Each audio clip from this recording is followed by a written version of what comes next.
Brought to you by Agilus Diagnostics.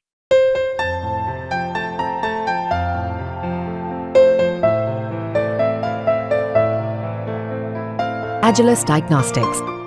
देशमुखांनी आरोप असा लावलेला आहे की फडणवीसांनी त्यांना अफिडेव्हिट्स दिली होती आणि त्या अफिडेव्हिट्सच्या आधारावरती आरोप लावायचा प्रयत्न केला होता की पार्थ पवार कसे इन्व्हॉल्ड आहेत, आदित्य ठाकरेंबद्दल त्यांनी इन्व्हॉल्वमेंटचा आरोप केला होता. हे आरोप सुरू झालेले आहेत ऑलरेडी. हे आरोप त्यांनी कधी केले? 2 वर्षानंतर केले. आता केले म्हणजे आता हे सरकार येऊन मला वाटतं 2 वर्ष पूर्ण झाली. त्यांनी जर आरोप करायला पाहिजे होते तर ज्या वेळेस त्यांना हे म्हणजे केलं त्याच वेळेस करायला पाहिजे होतं. मग त्यावेळेस का नाही केले? कसं असतं, एकदा कुठलीही गोष्ट ज्या त्या वेळेला सांगितली तर ती लोकांना खरी वाटते.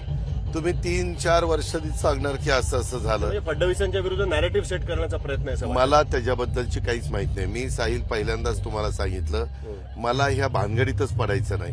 नाहीतर तुम्ही लगेच पुन्हा म्हणणार की अजित पवारांचं ह्याच्याबद्दल. मला ह्याच्याबद्दल नो कॉमेंट्स. हे जनतेच्या दृष्टीनं महत्वाचं नाही, माझ्या महाराष्ट्रातल्या मतदारांच्या दृष्टीनं हा विषय महत्वाचा नाही.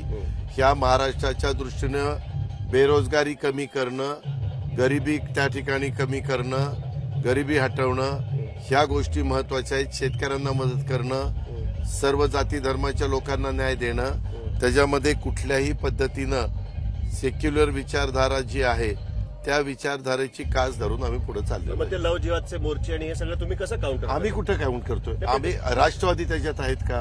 पण तुम्हाला विरोध करायला लागेल. पाठीमागच्या काळामध्ये ज्यावेळेस आम्ही उद्धव ठाकरेंच्या बरोबर सरकार केलं त्यावेळेस उद्धव ठाकरेंनी आम्हाला सगळ्यांनी मिळून एकत्र चर्चा केली की ज्याच्यातून आपले वाद होतात ते काढायचे नाही, ते विषय काढायचे नाहीत.